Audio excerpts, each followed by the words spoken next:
Hay una antífona en la liturgia ya de esta tarde, de la gran fiesta, solemnidad de Santa María, la Madre de Dios,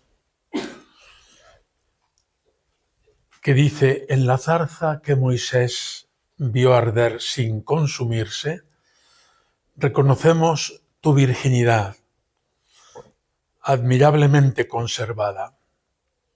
Madre de Dios, intercede por nosotros. Me han puesto música cuando uno va a la Trapa o a otros conventos, lo cantan muy bien al terminar la hora litúrgica correspondiente.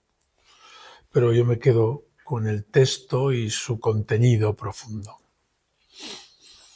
Como saben, y si no lo saben se lo recuerdo yo, en la liturgia anteriormente, por un lado estaba la fiesta de la maternidad divina, por otro lado la fiesta de la virginidad de María.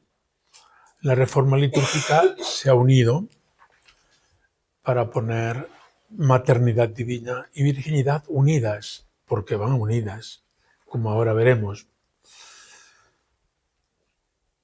Y es la fiesta principal.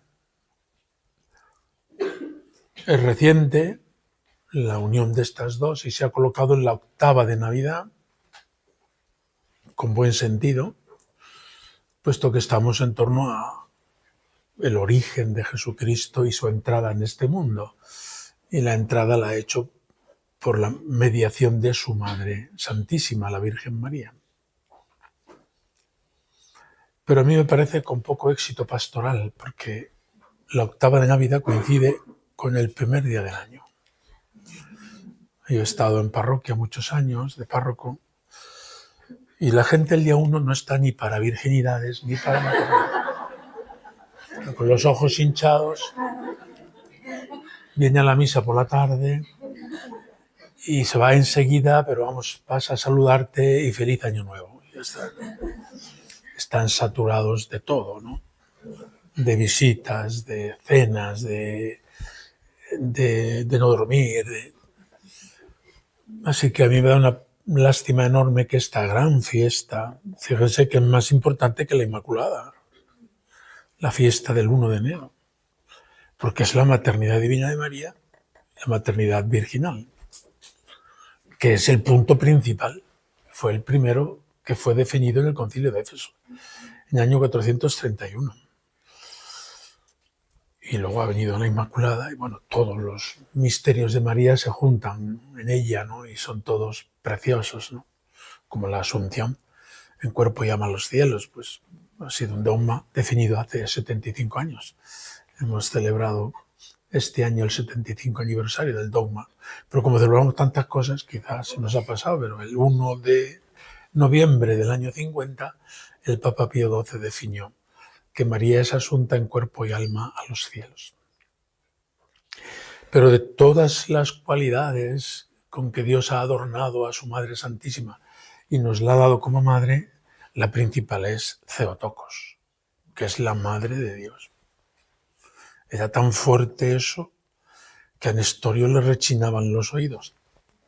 Hereje. Y San Cirilo de Alejandría pues salió al paso diciendo: pero ¿por qué te asustas? Si esto ya viene de antes. No, es que es muy fuerte eso de Madre de Dios. Y sin embargo, los padres conciliares se reunieron en Éfeso y proclamaron que María es Madre de Dios, Theotokos. Esto es lo que celebramos. Pero claro, celebramos la maternidad divina de María, que es virgen y que permanece virgen. La maternidad divina de María va unida a la virginidad, indisolublemente. Pero estamos ante esta fiesta que no cuaja en la conciencia del pueblo cristiano. Cuaja mucho más las fiestas patronales de cada pueblo o la misma fiesta de la Inmaculada, que está en un lugar muy apropiado, comienzo del año litúrgico, y por ello ella es la primera redimida, en la que ha recibido la redención de manera singular. pero es la más redimida y la mejor redimida de todos, ¿no? Pero esta fiesta de la maternidad divina de María, maternidad virginal, tenemos la mala suerte que es el 1 de enero. Por eso, bueno, pues estando como estamos de retiro, pues he querido fijarme en el significado y el contenido de esta fiesta litúrgica, porque luego durante todo el año vamos a rezar el Ave María y decimos Santa María, Madre de Dios. No decimos en el Ave María ni Inmaculada ni Asunta al Cielo, que también lo es, sino decimos Santa María, Madre de Dios, ruega por nosotros. Porque el término y el título y la realidad de Theotokos, Madre de Dios, Dei Genitrix, es el punto central de la Virgen María. Yo en algún momento he sugerido pues, que se trasladara la fiesta al 18 de diciembre, como lo celebra el rito hispano-mozárabe. El rito hispano-mozárabe, no sé si entonces habría tantos festivales como hoy, pero el 18 de diciembre celebra que la Virgen va a dar a luz. Es decir, se celebra la fiesta de Santa María, sin más añadidos. Pero es la fiesta de la maternidad divina de María, maternidad virginal. Yo he celebrado todos los años también en rito hispano-mozárabe, el 18 de diciembre, y es una liturgia preciosa, que además la compuso San Ildefonso de Toledo, alabando la virginidad de María, la virginidad fecunda, y trayendo a nuestra vida las consecuencias de esa fecundidad virginal o de esa virginidad fecunda. Pero bueno, pues a lo mejor dentro de un siglo o dos se cambia, ¿no? No hay que tener prisa, sobre todo estos asuntos que son de eternidad, ¿no?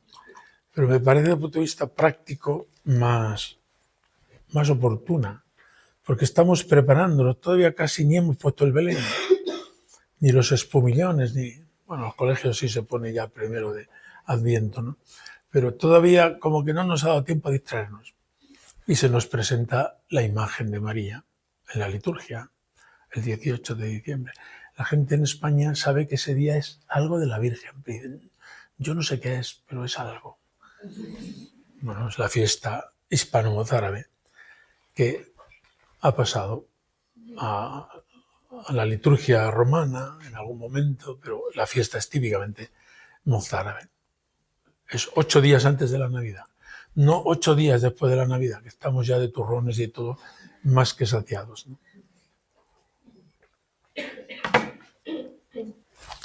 ¿En qué consiste la virginidad de María? Lógicamente en su integridad física, de ahí no podemos apartarnos, pero tiene un contenido más profundo. Cuando el ángel le anuncia a María que va a ser madre, ella pregunta, ¿y eso cómo será? Pues yo soy virgen, tengo propósito de virginidad, he consagrado mi vida y mi virginidad a Dios. Es decir, en el lenguaje normal, si es virgen no es madre.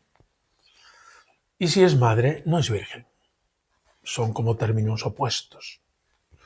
Y esto es justamente lo que el misterio nos invita a contemplar como la zarza ardiente de Moisés, que ardía sin consumirse y producía un atractivo, una fascinación en Moisés, que entró en la presencia de Dios a través de este signo externo de la zarza ardiente. Pues algo es, y por eso la antífona del día se refiere a la zarza de Moisés, porque es algo parecido.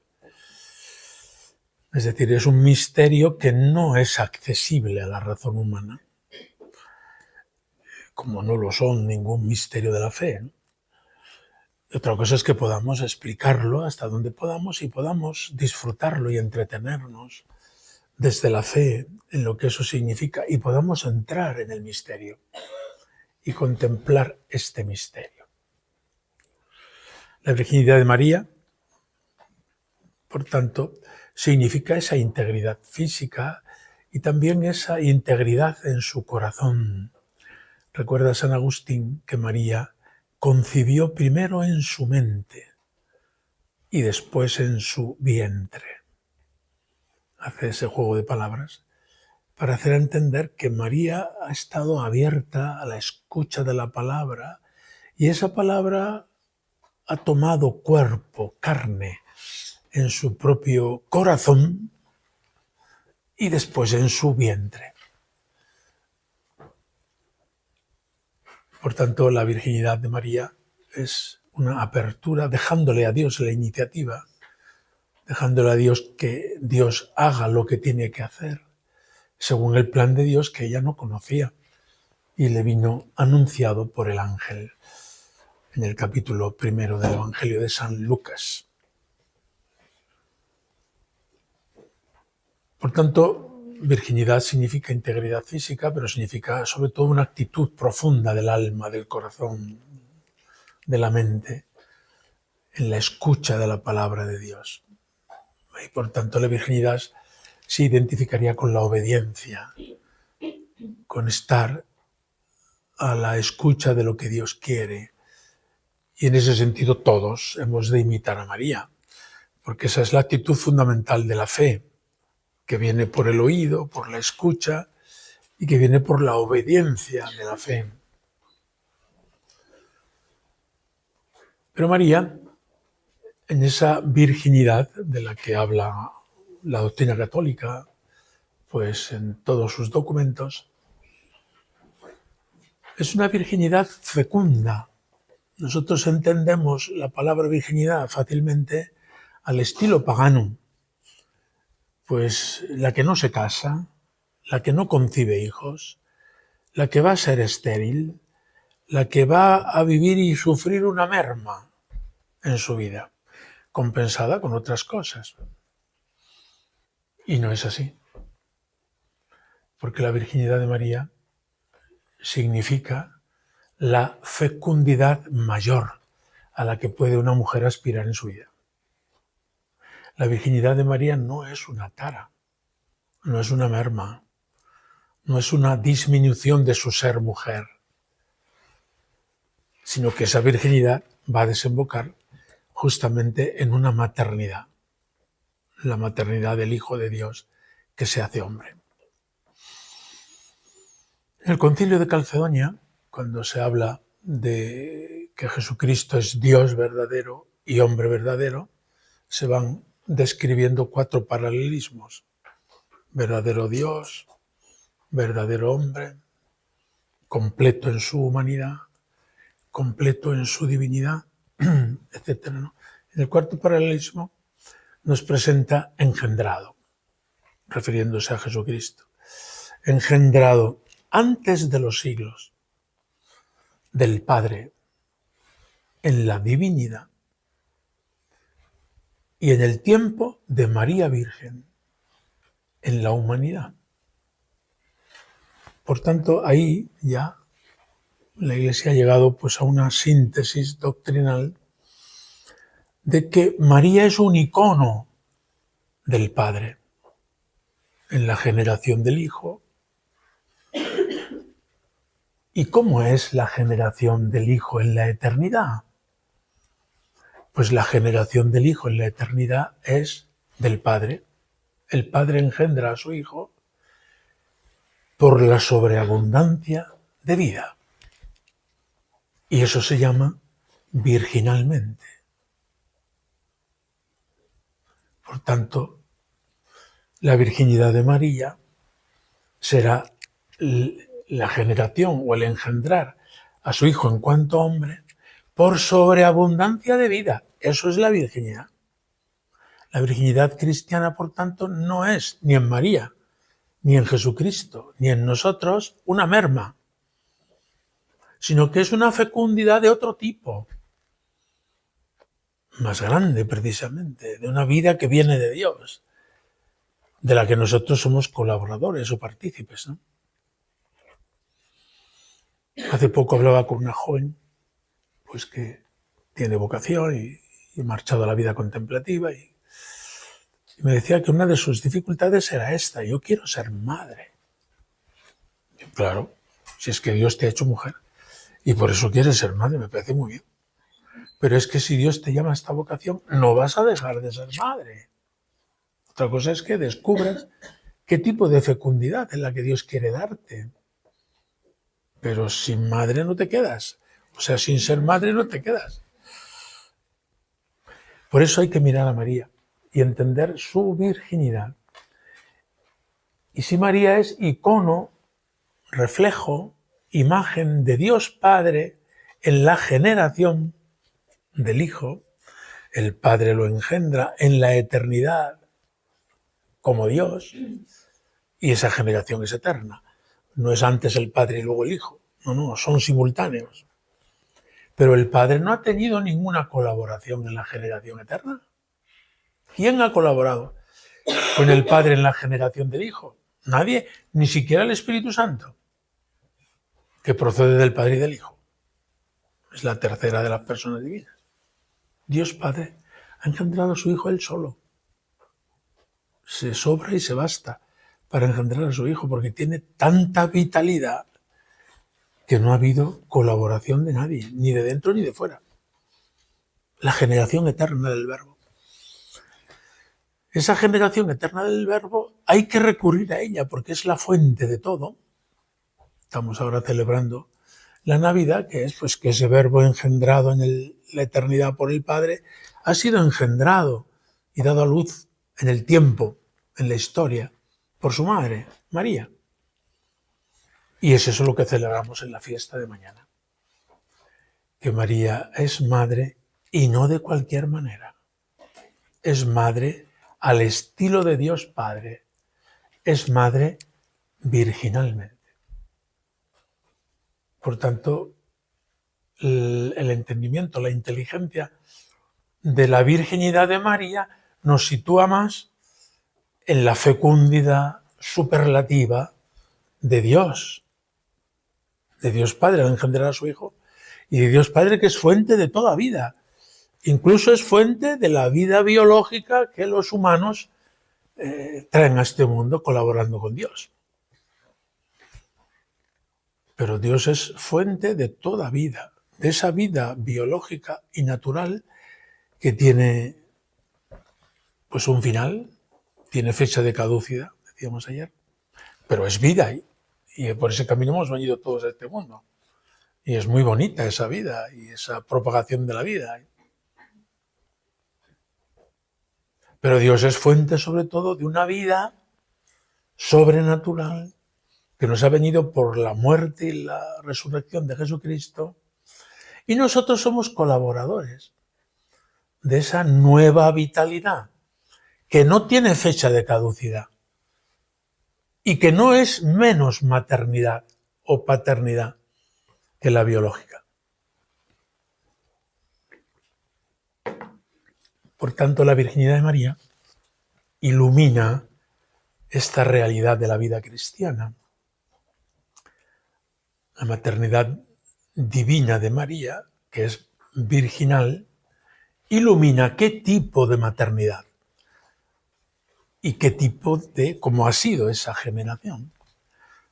Ha sido virginal, sin concurso de varón, porque no hace falta, si María tiene vitalidad dada por Dios, claro, más que de sobra, para engendrar a su Hijo. Milagrosamente o admirablemente conservada. En la zarza que Moisés vio arder sin consumirse, reconocemos tu virginidad, admirablemente conservada. Madre de Dios, intercede por nosotros. Celebramos, por tanto, en este octava de la Navidad, la maternidad divina de María y una maternidad que es virginal. En los cultos paganos o en otras culturas, las vírgenes vestales u otro tipo de prostitución sagrada es otra cosa, totalmente distinta. La novedad de la virginidad cristiana la ha introducido en este mundo Jesucristo y su madre. Y ha llamado a lo largo de los siglos a muchos hombres y mujeres para que vivan este estilo de vida. A ustedes y a mí nos ha llamado a este estilo de vida. Por eso, llegada la fiesta de la maternidad divina de María, maternidad virginal, ahí Dios tiene mucho que decirnos a cada uno, a cada una. María tiene mucho que decirnos a cada una. Es madre, mater, pero en ese mater está escondida su virginidad, porque no es una maternidad cualquiera. No es una maternidad al uso, siendo buenas, sino que es una maternidad singular, que refleja de una manera muy evidente la fecundidad de Dios, la fecundidad sobreabundante de Dios, la fecundidad que Dios a María y a su Hijo Jesucristo, porque Él también es virgen, aunque cronológicamente lo sea después, pero el origen y la fuente desde el punto de vista humano de la virginidad es Jesucristo, claro. Y ella ha sido el cauce por el cual nos ha llegado esta corriente de vida, que es una corriente impetuosa, que renueva la faz de la tierra y que renueva todas las maternidades y paternidades biológicas, espirituales incluso, porque los padres también son padres, padre y madre espirituales de sus hijos. Los engendran en un instante, en un momento. La madre lo gesta durante 9 meses, pero después, bueno, pues unas atenciones externas al sujeto y luego viene la educación y ahí hay una maternidad que ustedes conocen perfectamente porque se dedican por carisma a esta tarea y ahí hay una maternidad real de acompañamiento, de crecimiento, pero es una maternidad que ya se ejerce desde la perspectiva de María, no de la perspectiva biológica. Y no por eso es menos maternidad. Yo le ponía el ejemplo a esta chica de hace unas semanas que hablaba con ella. Dios te va a hacer madre de muchísimos más hijos que tú te imaginas ahora, como pasa con ustedes o como pasa con un sacerdote.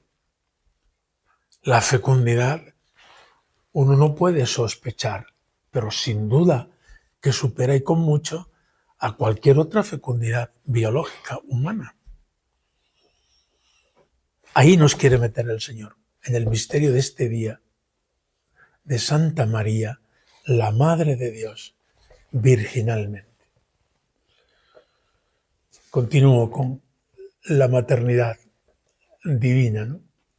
Le dice Nestorio a Cirilo que eso es muy fuerte, como dicen hoy los jóvenes, ¿no? Los jóvenes suelen decir es una cosa brutal, que es más que fuerte, brutal. Pues sí, eso le viene a decir Nestorio, patriarcado de Constantinopla, o sea, no se dejen ustedes atrás, que no es un cualquiera, ¿no? Y entonces Cirilo le explica en la segunda carta, se escribían cartas una vez al año, porque entre que iban a llevarla y volvían se pasaba el año. No como ahora, que das a la tecla y llega la carta en el acto, ¿no? En esas cartas pascuales escribe Cirilo, la primera. Cirilo es patriarca de Alejandría, está al norte de Egipto. Y el otro es patriarca de Constantinopla. Hay que atravesar el Mediterráneo y hacer no sé cuántas escalas. Pero se llevaban todos los años esas cartas. Había gente, o sea, empleados diríamos, al servicio del patriarca que hacían esa tarea, ser cartero. Ya de paso se la llevarían al de Jerusalén, al de Constantinopla o al de Antioquía, en fin, y viceversa. Pues en la primera carta le dice Cirilo a Nestorio, oye, me he enterado que no te gusta que prediquemos de María, que es Madre de Dios, Theotokos, y sin embargo es algo que pertenece a la tradición de la Iglesia. Y entonces Nestorio explica con toda verdad, es decir, sin ocultar y sin disimular nada, pues es que me parece muy fuerte, es que no, a lo más le deberíamos decir que es madre del hombre, Jesús, o que es madre del Cristo, que es el resultado de la unión de lo divino y lo humano. Pero Madre de Dios, eso es muy fuerte, esa expresión. Y en la segunda carta de Cirilo Nestorio, la que explica brevemente, no crean que es un tratado, pero ahí se han inspirado después todos los teólogos para explicarlo. Decimos que María es Madre de Dios, no porque ella haya dado origen a Dios, sino porque le ha dado a Dios el ser hombre. Eso lo hemos aprendido en el Catecismo de la Primera Comunión. O sea que, pero bueno, pues entonces estaban en ese balbuceo, ¿no? A ver cómo decimos o explicamos los misterios con palabras acertadas.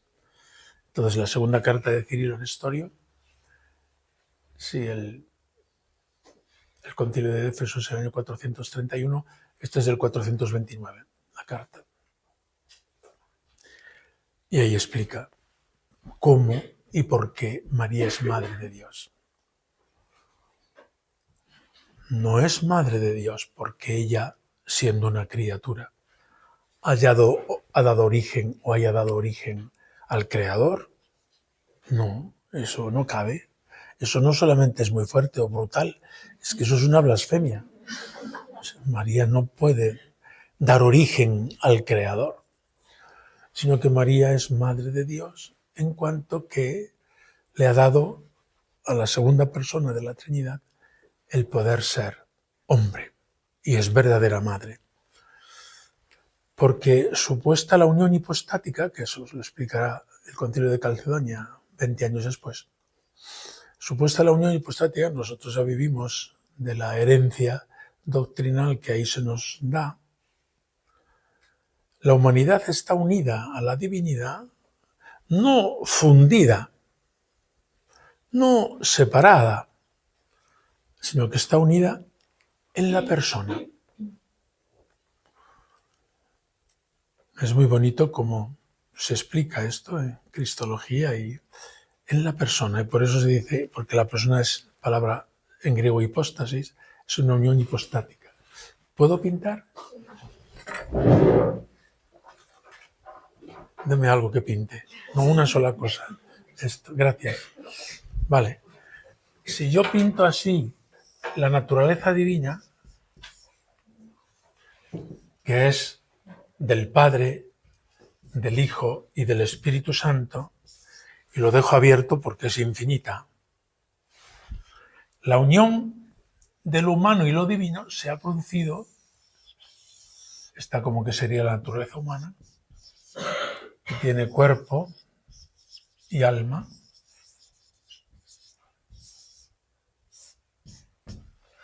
Yo no soy de la época de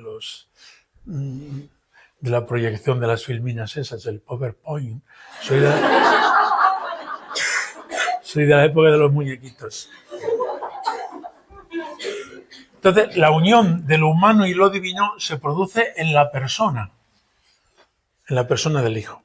Les dibujo otras formas. Esta es la católica, pero Nestorio, que era el hereje, entiende que la unión de lo divino, naturaleza divina, y de lo humano es una unión en la que ambos están separados.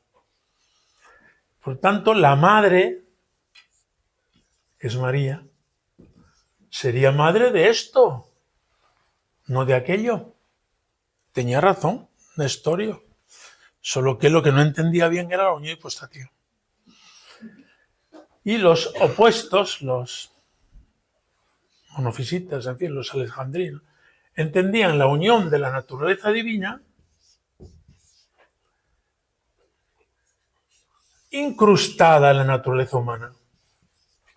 O sea, la naturaleza humana había entrado, o la naturaleza divina había entrado en la humana y la humana en la divina, con lo cual había una alteración de lo divino y una alteración de lo humano.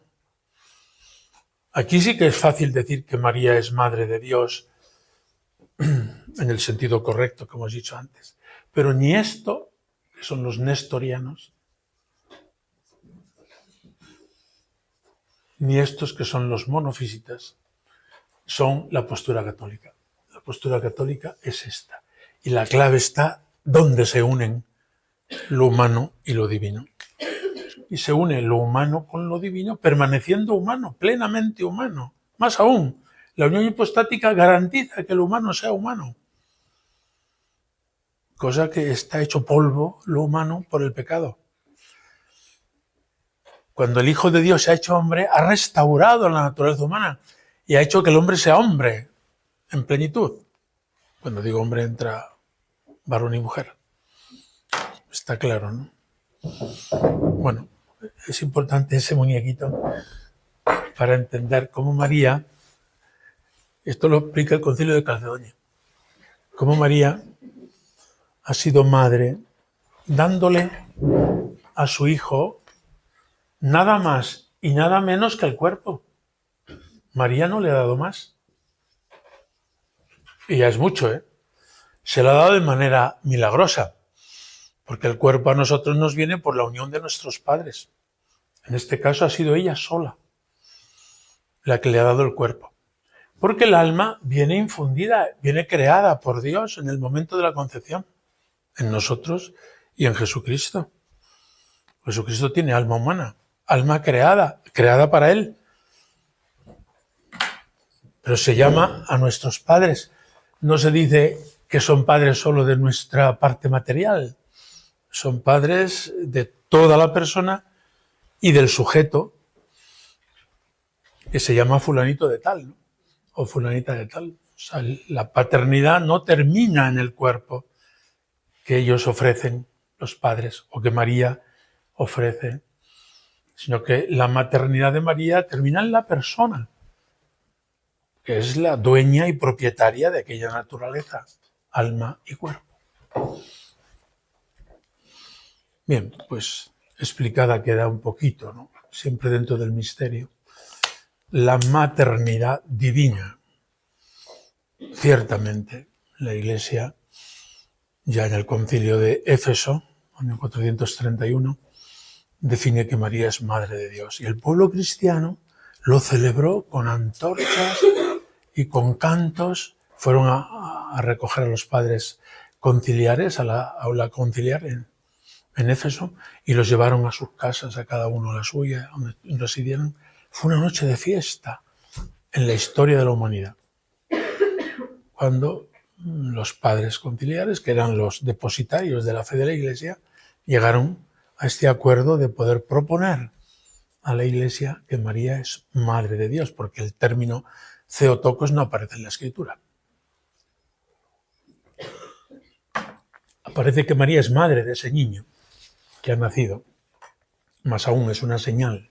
Encontraréis al niño y a su madre, cuando los ángeles le dicen a los pastores, pero el término Theotokos es un término no bíblico y por tanto es teológico, y por tanto para acuñar este término ha habido pues mucha reflexión y aportación y vivencia, sobre todo, porque ahí fue, por un lado, los padres obispos que participaron en el concilio de Éfeso, y por otra parte el pueblo cristiano, con todo fervor, que aclamó a la Iglesia reunida en sus pastores por este título de Madre de Dios.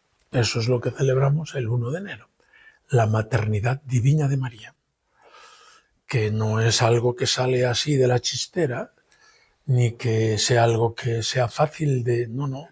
Ha habido sus más y sus menos, como es lógico, cuando se está balbuceando. Cuando un niño está aprendiendo a hablar, pues tiene lengua de trapo y dice lo que es y lo que medio es o no es, hasta que aprende a hablar bien, claro.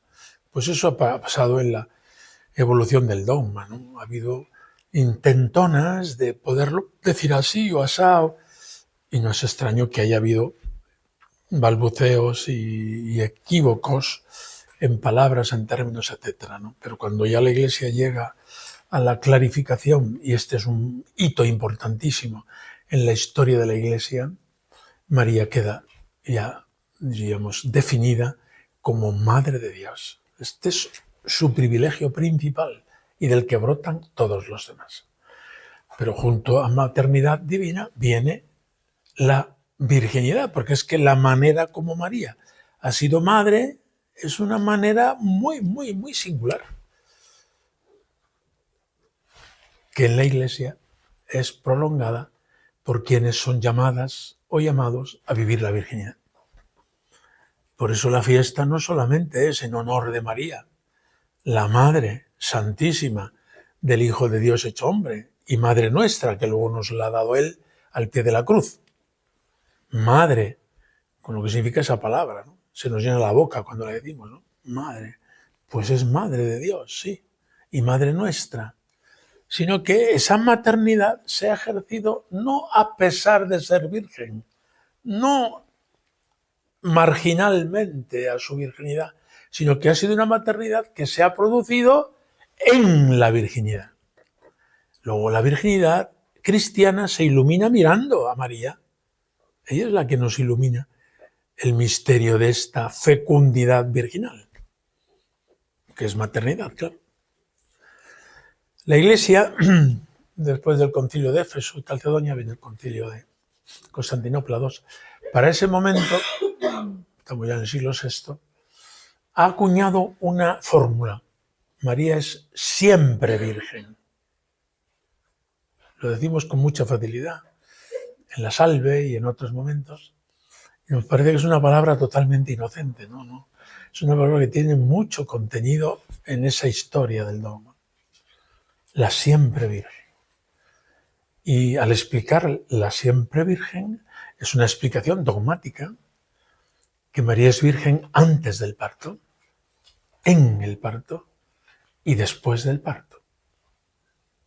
Me acuerdo una vez una persona que me dice, pero ¿cómo explicas eso de antes del parto, en el parto y después del parto? Si eso es del catecismo de Ripalda, ya está superado. Y yo le dije, pero qué ignorante eres. Eso es del concilio de Constantinopla II, que lo coge Ripalda, me parece muy bien, pero no está pasado de rosca porque sea, o pasa de moda porque sea de Ripalda, ¿no? Está en el catecismo de la Iglesia Católica también actual porque pertenece al contenido dogmático, no es una simple devoción. Antes del parto, en el parto y después del parto. ¿Qué significa? Una palabra para explicarlo un poquito. Antes del parto.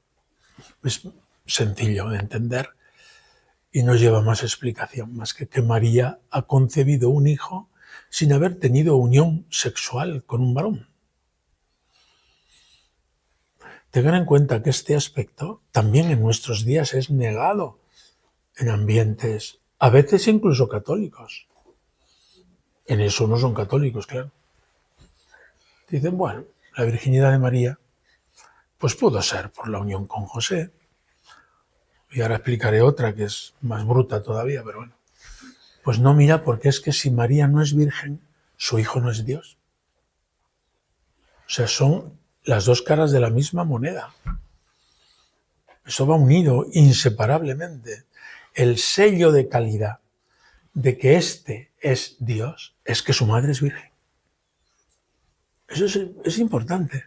Es el sello de garantía de que Él es Dios y su madre virgen. Por tanto, la virginidad de María va, desde el punto de vista dogmático y litúrgico, está muy bien situada. Hemos celebrado y estamos celebrando que este niño es Dios y su madre es virgen. Son los dos aspectos del mismo misterio. Por tanto, no vale aquí explicar que María pudo haber concebido a su hijo, vete tú a saber cómo. Bueno, los más respetuosos cuando niegan la Virgen de María dicen, bueno, pues por la unión sexual con José. Y para afirmar eso tenemos que arrancar varias páginas de la Biblia. Porque la Escritura nos dice cómo fue. Y nos dice que no fue así. Nos dice cómo fue. María recibió del ángel ese anuncio, ella consintió, dio el sí, después de un diálogo de fe con el ángel, y el Verbo se hizo carne en aquel momento en su seno. Y José, que vio y percibió esa primera anunciación, es la de San Lucas, pues nos cuenta San Mateo, este año hemos leído ese evangelio en el cuarto domingo, ¿no? Pues que él percibió el misterio. Por lo que vio, atisbó el misterio. Aquí ha pasado algo, y algo que viene de Dios. Y él quiso retirarse. No, yo no sé, yo no puedo, yo no valgo, yo no. Ese retraimiento que tantas veces cuando Dios quiere encomendarnos algo, sentimos, ¿no? Como San José. Y es el ángel que dice, no temas, porque el que va a nacer viene del Espíritu Santo y tú le pondrás por nombre Jesús, etcétera, ¿no? O sea, en la Biblia está muy claro cómo ha sido la generación de Jesucristo antes del parto. Ha sido por obra del Espíritu Santo. Así lo confesamos en el credo de Nicea, del que estamos celebrando el 1700 aniversario. Concilio que presidió el obispo de Córdoba. No tiene ninguna culpa. Dice a uno, pero ¿cómo? ¿Ves el mapa de los que participaron y está allí uno solo que viene de Córdoba hasta allí? Como estaban los caminos, ¿no? Y las barcas y las cosas aquellas. Pues allí presidió el obispo de Córdoba, Osio de Córdoba. Aquí todo el respeto del mundo a Osio de Córdoba, que presidió el concilio de Nicea. Bueno, pues ahí en ese concilio se explica la divinidad del Hijo con palabras ya no bíblicas, es decir, de la misma naturaleza del Padre, etc. Pues ahí está incrustado que por nosotros los hombres y por nuestra salvación bajó del cielo y por obra del Espíritu Santo se encarnó de María Virgen y se hizo hombre. Son las dos escuelas, Alejandría y Antioquía. El Verbo se hizo carne, se encarnó y se hizo hombre. Pero no me entretengo porque si no se me va el tiempo con esta consideración. Ahí está, María ya está. Ese ex María Virgine, que explicará el concilio de Calcedonia, no se dice de María o a través de María o con la colaboración de María, sino el sentido más profundo que tiene la preposición ex, es de su carne y de su sangre.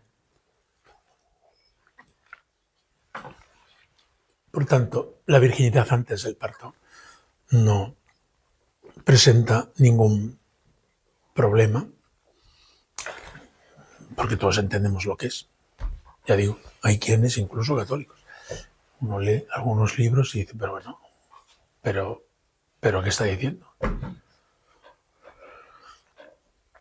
Hay 3 o 4 puntos claros para ver si un tratado de cristología, que los hay, y algunos escritos con mucha gracia y soltura, ¿no? Hoy. Y uno de los puntos es este. Vete a la paginita donde se habla de la Virgen de María, a ver qué dice. Y se lo carga sin pena ni gloria. Pero oiga, ¿pero usted no se ha dado cuenta de lo que está diciendo? Otros puntos hay también claves, los milagros, la resurrección. Pero el tema de la virginidad de María es clave. Porque si no, no somos cristianos. Si ese tema, ese punto no se deja claro. Voy a decir otra interpretación que está en los libros y que se venden hoy. Y que es un poco brutal. Esa sí que es brutal. Se le ocurre al autor decir que María, pues a lo mejor concibió por la violación de un soldado romano. Pero bueno, oiga usted, ¿y cómo tiene usted esa imaginación tan desvariada? Y añade, no se extraña el lector. ¿Cómo no me voy a extrañar? Si estás diciendo una barbaridad. No se extraña el lector porque la redención se ha producido por la violencia de la cruz. Bueno. Bien, no comento nada porque no hace falta comentar. Pero es importante porque el tema de la virginidad de María hoy o se silencia en muchos ambientes o incluso se niega en otros ambientes católicos. Por eso yo en la predicación, cuando llegan estas fechas, no me canso de insistir que este niño que nace es Dios y su madre es virgen. Pues si ya lo sabe todo el mundo, no, yo lo voy a repetir por si acaso alguno tiene alguna duda. Porque de no decirlo, se calla o se oculta y llega un momento en que se niega. Así que en la transmisión de la fe, que María es virgen es un punto fundamental. Como suena, fundamental. Antes del parto. Es decir, a la hora de concebirlo. Lo ha concebido por una sobreabundancia de vida que Dios puso en su corazón, claro, es milagrosa, ¿no? Y por esa sobreabundancia de vida, su maternidad es superlativa, claro. En una fecundidad desconocida, no hay mujer en la historia de la humanidad que haya tenido tanta fecundidad como María, está claro. Y de esa nos quiere hacer partícipes ella en nuestra propia vida. En el parto, virginidad en el parto. Hay varios escritos, ¿no? Y bueno, pues iluminan un poco, siempre estamos en el misterio, ¿no? Pero en el parto no es una relación sexual, que sí que lo es antes, y que en María no hubo, o después, y que en María no tuvo vida sexual, digamos, actividad sexual, está claro. Pero en el parto no hay actividad sexual que valga. Es la relación de la madre con el hijo. Yo he tenido que asistir a 2 partos por obligación de capellán. Porque una señora, la mujer, pues tuvo un parto muy difícil y hay que llamar al capellán que yo me muero. Y pues entré con su marido, ¿no? El padre de la criatura, su esposo. Y ahí estuve viendo un parto que es algo asombroso, claro. Asombroso. Es decir, y es una lucha del hijo con la madre. El hijo quiere salir y la madre le ayuda y al final vence el hijo. Pero hay una lucha porque la madre quisiera retenerlo. Quiere darlo y quiere retenerlo. Quiere darlo y quiere retenerlo. Esas son las contracciones biológicas. Pero bueno, yo ahí no entro a explicar más biología porque no soy biólogo. Pero eso lo he visto con mis ojos. Digo, claro, está que esto es una lucha y aquí el que nace es el niño, que pega un grito cuando le pegan el culete. Y, bueno, ya se le han abierto los pulmones.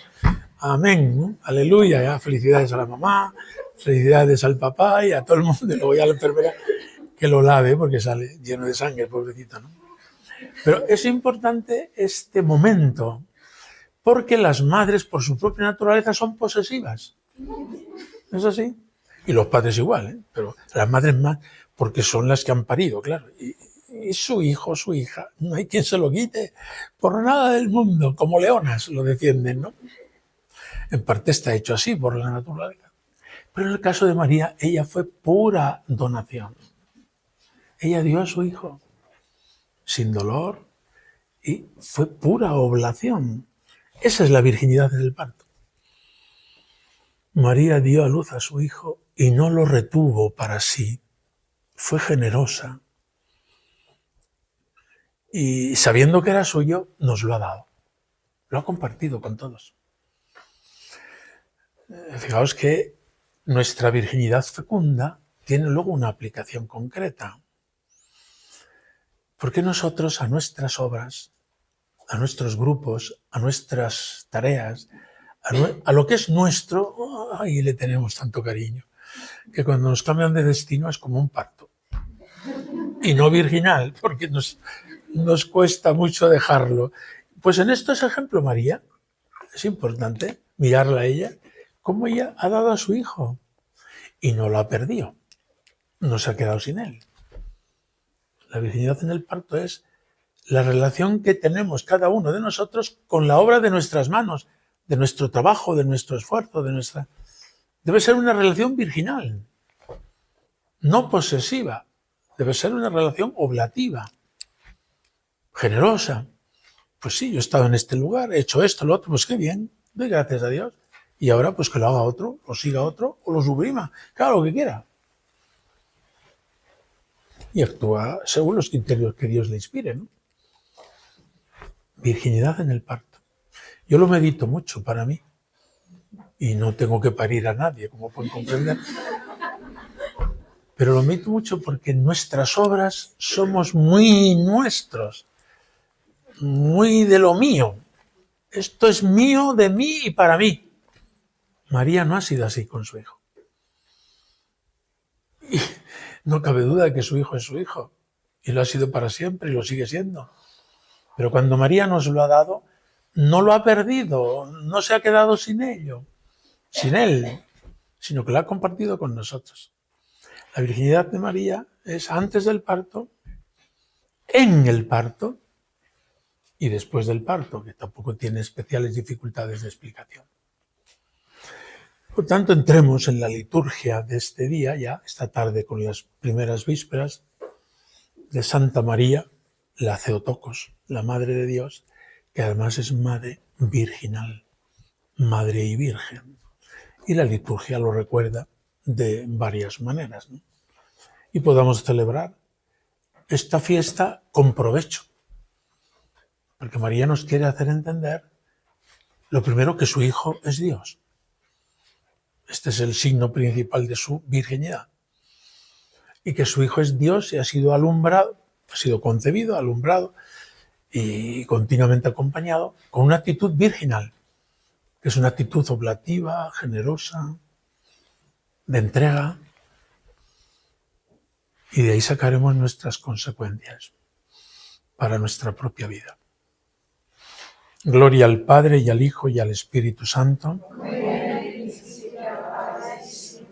Por los siglos de los siglos. Amén.